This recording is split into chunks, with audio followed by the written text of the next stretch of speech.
Una cita es una idea que tomamos de otro autor para realizar nuestra propia investigación y la integramos a nuestro documento. Sirven como información de apoyo o motivo de cuestionamiento. La referencia, en cambio, está compuesta por los datos de publicación de la fuente consultada, autor, año, título, lugar, editorial, entre otros.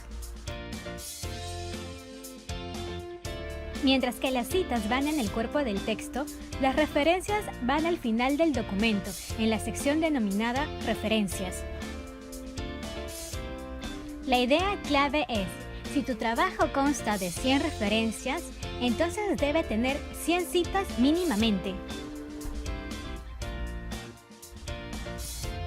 La citación de fuentes puede realizarse de dos maneras: mediante la cita directa o textual, la cual se refiere a una transcripción literal del texto, o mediante la cita indirecta, también llamada paráfrasis, la cual es la repetición de una idea utilizando nuestras propias palabras, pero manteniendo el sentido original.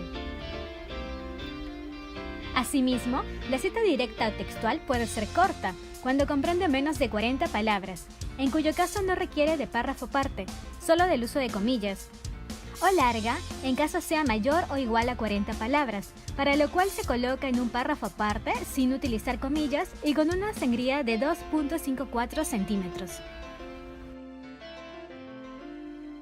Para realizar la citación, se deben considerar el nombre del autor o de los autores, el año de la publicación y siempre se privilegia la señalización de la página o las páginas de donde se extrajo.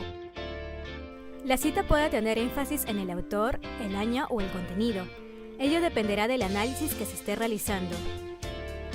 Recuerda que, al margen de la forma que se elija, siempre se debe respetar la mención al autor, el año y la página.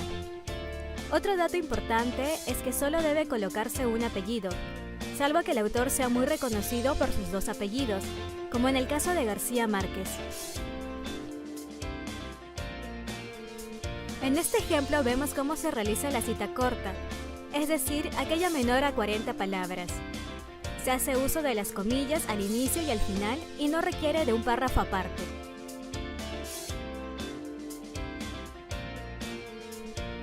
En este otro ejemplo vemos cómo se realiza una cita larga, es decir, aquella que tiene 40 palabras o más.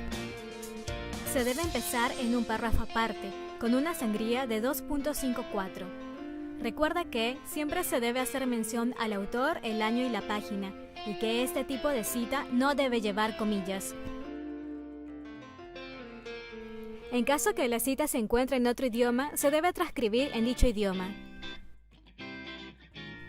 La cita indirecta, o también llamada paráfrasis, se da cuando el investigador quiere escribir un concepto de otro autor, pero con sus propias palabras, sin alterar el sentido original.